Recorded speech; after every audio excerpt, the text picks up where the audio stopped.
नमस्कार, मैं हूं रश्मि किरण और आप देख रहे हैं इंडिया टाइम 24 न्यूज। हम सभी जानते हैं कि भारत के भूगोल, समाज और संस्कृति का 14 अगस्त 1947 को बंटवारा हो गया था। बंटवारे की वजह से करोड़ों लोगों को अपने मकान, दुकान और तमाम संपत्ति छोड़कर विस्थापित होना पड़ा था। इस दौरान हुए दंगों में लाखों लोगों ने अपनों को हमेशा के लिए खो दिया था। लिहाजा अगर 14 अगस्त को भारत के इतिहास का सबसे मुश्किल दिन कहा जाना कोई गलत नहीं होगा। इसी दिन भारत से अलग होकर पाकिस्तान वजूद में आया था। पाकिस्तान को 14 अगस्त 1947 को स्वयं भू राष्ट्र का दर्जा हासिल हुआ था और इसी दिन पाकिस्तान अपना स्वतंत्रता दिवस भी मनाता है।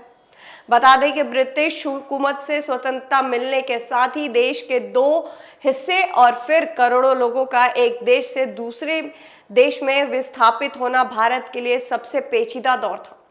बंटवारे का दर्द सहने वाले परिवार इसे कभी नहीं भूल पाए। सिर्फ एक फैसले की वजह से लाख लोग अपनी संपत्ति से बेदखल होकर सड़क पर आ गए थे। बंटवारे की ये त्रासदी 20वीं सदी की सबसे बड़ी त्रासदी में से एक मानी जाती है।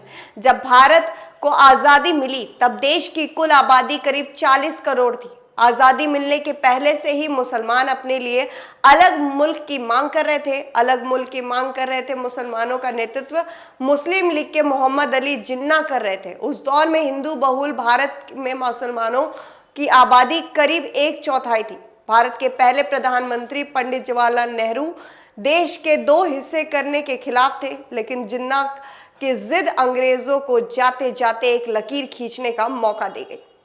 ये ऐसी लकीर थी जिसकी वजह से दो देशों के बीच आज तक उथल पुथल, मनमुटाव का कारण बनी हुई है। इस एक लकीर के कारण दुनिया ने इतिहास का सबसे बड़ा विस्थापन देखा, जिसमें 1.45 करोड़ लोगों का विस्थापन हुआ। गुलाम भारत में जिन लोगों ने एक साथ आजादी का सपना देखा था, बंटवारे के बाद वही एक दूसरे के खून के प्यासे हो गए।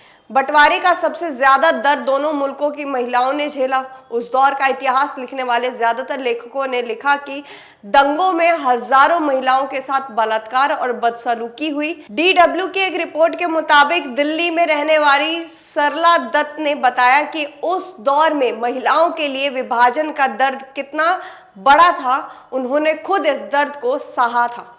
उन्होंने बताया था कि बंटवारे के समय उनकी उम्र महज 15 साल थी। उनके पिता जम्मू के स्टेशन में संगीतकार थे। बंटवारे के दंगों में एक पाकिस्तानी सैनिक ने उनका अपहरण कर लिया था।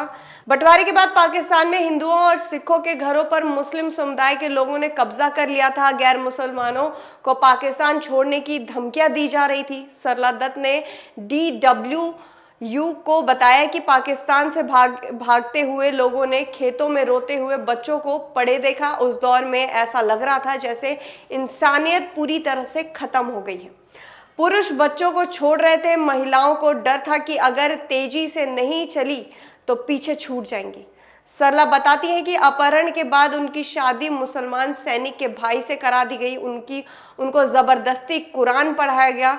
उनसे घर के काम कराए गए।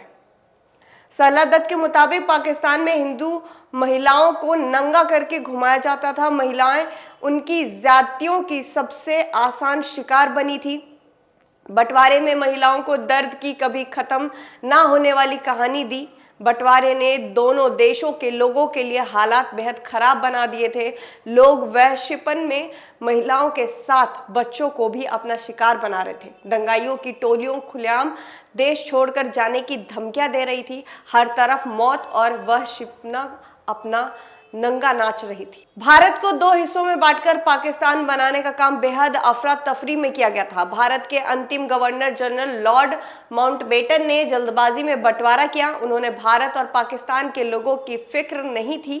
उन्हें किसी भी तरह से ब्रिटिश के सैनिकों को भारत से निकालने की जल्दी थी। यही नहीं, दोनों देशों के बीच बंटवारे की लकीर खींचने वाले सिरिल रेडक्लिफ कुछ हफ्ते पहले ही भारत आए थे। उन्होंने बिना धार्मिक और सांस्कृतिक हालात को समझते हुए एक लकीर खींचकर दो देश बना दिए। सिरिल रेडक्लिफ की खींची इस एक लकीर ने दोनों देशों के हिंदुओं और मुसलमानों के बीच कभी खत्म नहीं होने वाली खाई पैदा कर दी। पाकिस्तान को 14 अगस्त 1947 को आज़ादी मिली और 15 अगस्त 1947 को हिंदुस्तान ने आज़ादी का जश्न मनाया, लेकिन दोनों देशों के बीच की सीमा रेखा तय करने में 17 अगस्त तक का समय लग गया था। 17 अगस्त 1947 को दोनों देशों के बीच सीमाएं खिंच गई। इसके बाद हालात बिगड़ते चले गए। तो दो देश तो बन गए, लेकिन इसने दो मुल्कों के बीच हमेशा के लिए एक नफरत का बीज बो दिया। ये वीडियो आपको कैसी लगी हमें कमेंट बॉक्स में कमेंट करके ज़रूर बताएं, और अगर आप भी चाहते हैं कि हम किसी और विषय पर वीडियो बनाएं तो हमें कमेंट बॉक्स में कमेंट करके ये भी ज़रूर बताएं। तब तक के लिए बने रहिए हमारे साथ और देखते रहिए इंडिया टाइम 24 न्यूज़। खबरों से खबरदार रहने के लिए चैनल को सब्सक्राइब करें और प्रेस करें बेल आइकन।